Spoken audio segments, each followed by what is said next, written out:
Present indefinite और present continuous tense के बारे में हम लोग जान चुके हैं। प्रेजेंट इंडेफिनिट की पहचान थी जिस हिंदी वाक्य के अंत में ता है, ती है, ते हैं आदि शब्द आता है, वहाँ पर प्रेजेंट इंडेफिनिट टेंस होता है। इसी तरीके से कंटीन्यूअस टेंस था। कंटीन्यूअस टेंस के हिंदी वाक्य के अंत में, जिस हिंदी वाक्य के अंत में रहा है, रही है, रहे हैं आदि शब्द आता है, वहाँ प्रेजेंट कंटीन्यूअस टेंस होता है। ठीक। परफेक्ट टेंस में हमने क्या सीखा? परफेक्ट टेंस में हमने सीखा है जिस हिंदी वाक्य के अंत में चुका है, चुकी है, चुके हैं आदि शब्द आता है, वहाँ पर प्रेजेंट परफेक्ट टेंस होता है। अब आज हम लोग जानकारी प्राप्त करेंगे प्रेजेंट परफेक्ट कंटीन्यूअस टेंस के बारे में। ठीक। Present perfect continuous tense. Present perfect continuous tense Hindi में से कहते हैं वर्तमान पूर्ण लगातार काल। वर्तमान पूर्ण लगातार काल। ठीक। सबसे पहले हम किसी भी वाक्य की ट्रांसलेशन करने के लिए उसकी पहचान को समझते हैं कि आखिर हम इसका पहचान किस तरीके से करेंगे कि हाँ यही टेंस है। ठीक। तो प्रेजेंट परफेक्ट कंटीन्यूअस टेंस के हिंदी वाक्य में जब भी आप देखेंगे तो उसके अंत में रहा है, रही है, रहे हैं आदि शब्द आता है। जैसा कि हम लोग पहले भी कंटीन्यूअस में भी जाने कि जिस हिंदी वाक्य के अंत में रहा है, रही है, रहे हैं आदि शब्द आता है, वहाँ पर प्रेजेंट कंटीन्यूअस टेंस होता है। इसी तरीके से परफेक्ट में भी होता है। प्रेजेंट परफेक्ट कंटीन्यूअस टेंस के हिंदी वाक्य के अंत में रहा है, रही है, रहे हैं आदि शब्द आता है। परंतु इसमें क्या होता है, रहा, रही, रहे के अलावा हमें समय का बोध होता है, टाइम का बोध होता है। किसी कार्य को कितने बजे सो रहा है, कितने दिन सो रहा है, कितने घंटे सो रहा है, कितने महीने सो रहा है, या फिर कितने वर्ष से हो रहा है वह कार्य, इस चीज का बोध होता है।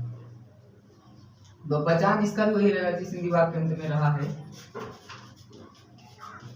रही है, रहे हैं आदि शब्द आता है, वहां पर प्रेजेंट परफेक्ट कंटीन्यूअस टेंस होता है। यदि सहायक क्रिया की बात करें, सहायक क्रिया, तो प्रेजेंट परफेक्ट कंटीन्यूअस टेंस की सहायक क्रिया हैज बीन और हैव बीन होती है। हैज बीन और हैव बीन। ठीक है। हैज बीन और हैव बीन।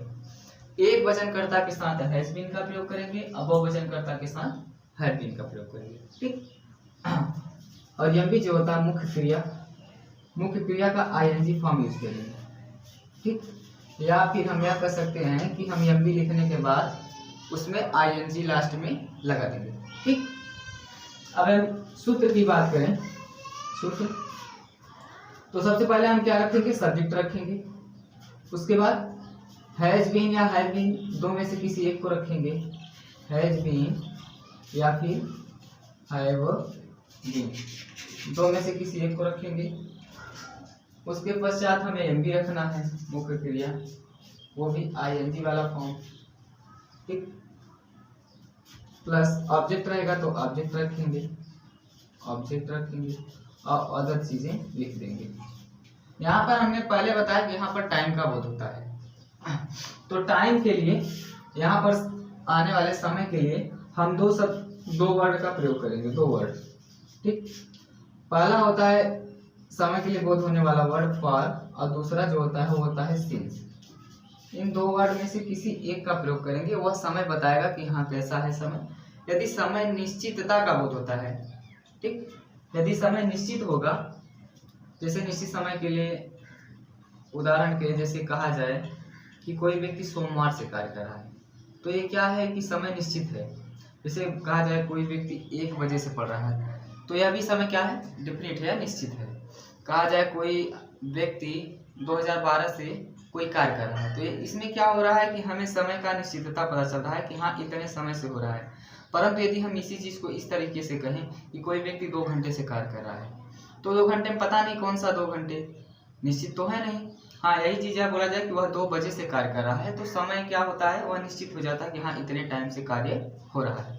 परंतु यदि हम ऐसे कहें कि हाँ कोई व्यक्ति 2 दिन से कार्य कर रहा है, तो हमें निश्चित समय का बोध नहीं होता जब तक कि हम उस दिन का नाम न लें। जैसे कोई कह दे कि कोई व्यक्ति मंगलवार से यहाँ जा रहा है, तो इससे क्या होता है कि समय का निश्चितता का पता चल जाता है कि हाँ समय निश्चित है कि इतने दिन से या फिर इतने महीने या फिर इतने घंटे से वह कार्य हो रहा है। ठीक, तो समय के लिए हम दो वर्ड का यूज करेंगे, एक फॉर एक सिंस।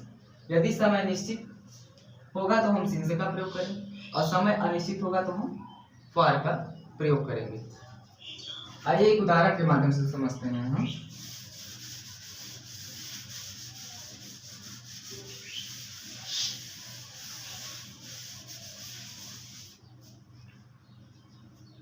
जैसे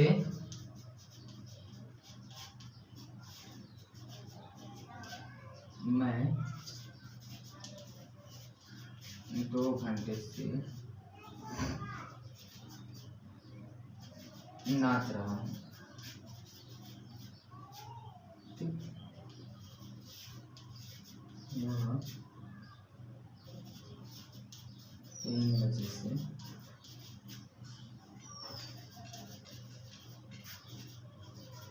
खेल रहा है।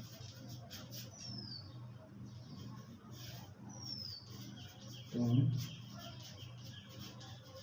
सोमवार से स्कूल जा रहे हो।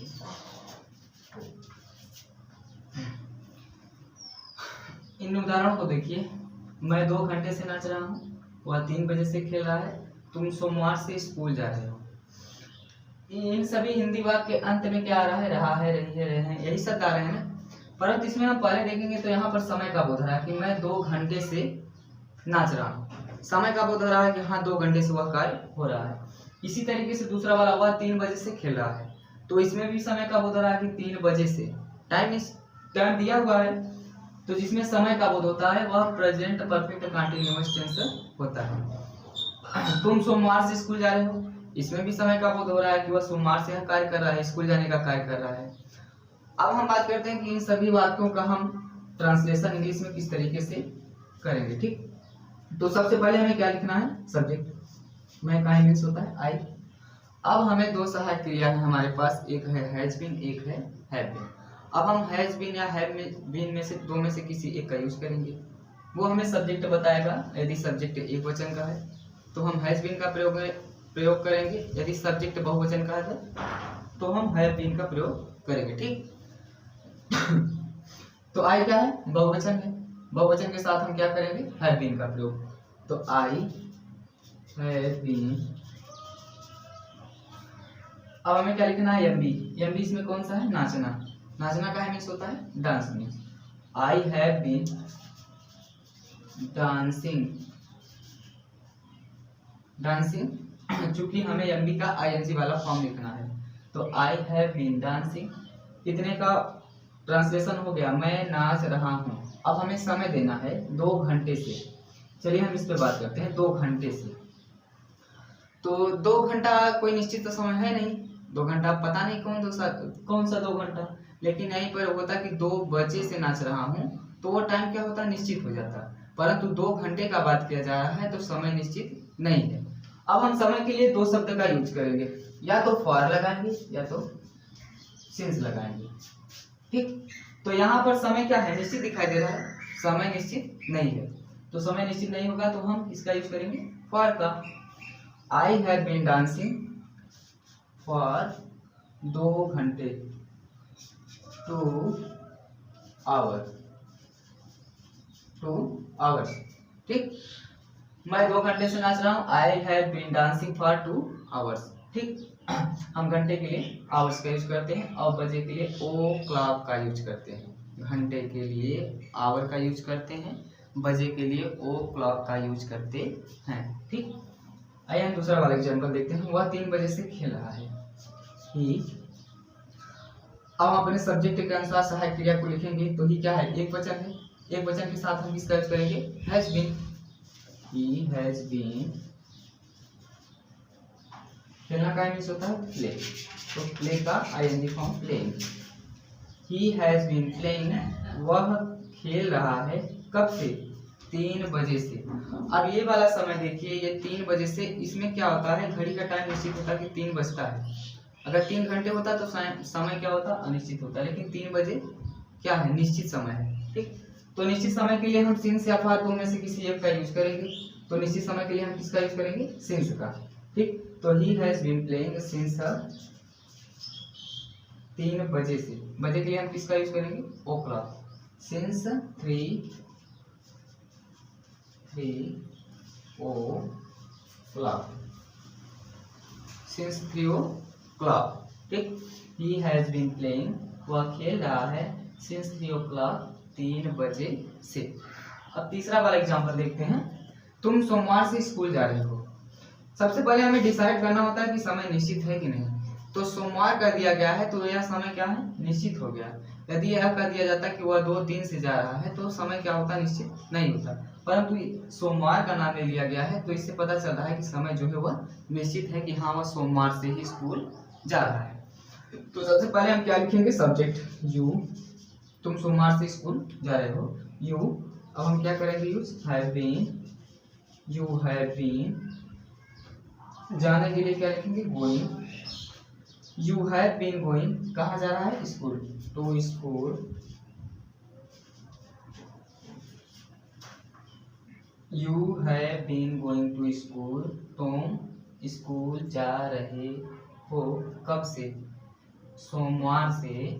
तो हम सिंस या फॉर दो में से किसी एक का यूज करेंगे समय के लिए। तो हम यहाँ पर किसका यूज करेंगे, सिंस का, सिंस मंडे, सिंस मंडे। ठीक, तो हमें इस तरह से ट्रांसलेशन को करना है। सबसे पहले हम किसी भी वाक्य में देखेंगे कि उसमें जो टाइम दिया गया है वह निश्चित है कि अनिश्चित है। ठीक,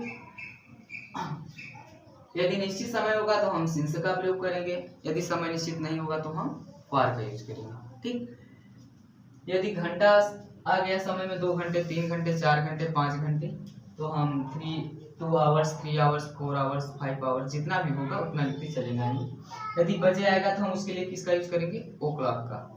तो हम घंटे के लिए आवर्स का यूज करेंगे और बजे के लिए किसका यूज करेंगे, ओ क्लॉक। ठीक, जैसे 3 बजे से 3 ओ क्लॉक, 4 बजे से 4 ओ क्लॉक, 5 बजे से 5 ओ क्लॉक। इसी तरीके से घंटे के लिए 2 घंटे के लिए 2 आवर्स, 3 घंटे के लिए 3 आवर्स, 4 घंटे के लिए 4 आवर्स। ठीक है, आइए और आगे समझते हैं।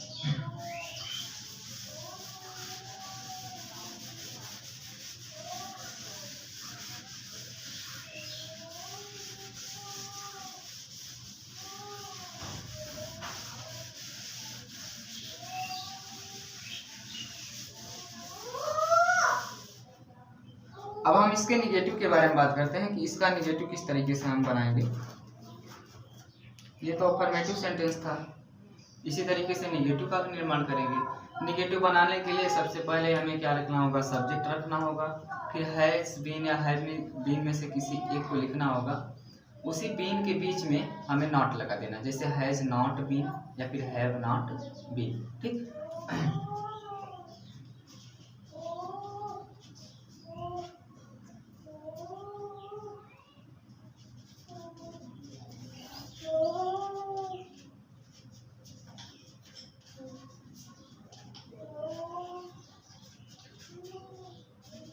उदाहरण के लिए मैं 3 दिन से नहीं पढ़ रहा हूँ।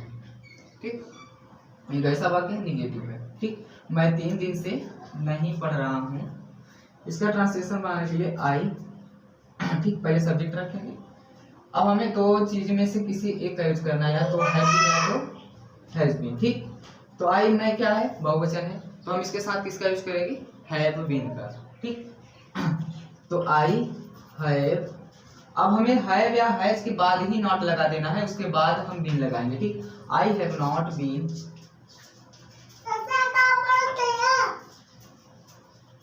I have not been reading, मैं नहीं पढ़ रहा हूँ। इतने का ट्रांसलेशन हो गया। 3 दिन से, 3 दिन निश्चित तो है नहीं, जब निश्चित समय नहीं होगा तो हम सिंस या फॉर में से किसी एक का यूज करेंगे। हम किसका यूज करेंगे, फॉर का, फॉर 3 days। ठीक, I have not been reading for 3 days, मैं 3 दिन से नहीं पढ़ रहा हूँ। ठीक, इसी तरीके से नेगेटिव का भी निर्माण कर लेंगे। और फर्स्ट इंट्रोगेटिव बनाने के लिए हमें करना क्या होता है, इसी है चाहे को पहले लिख देना है चाहे को उठाकर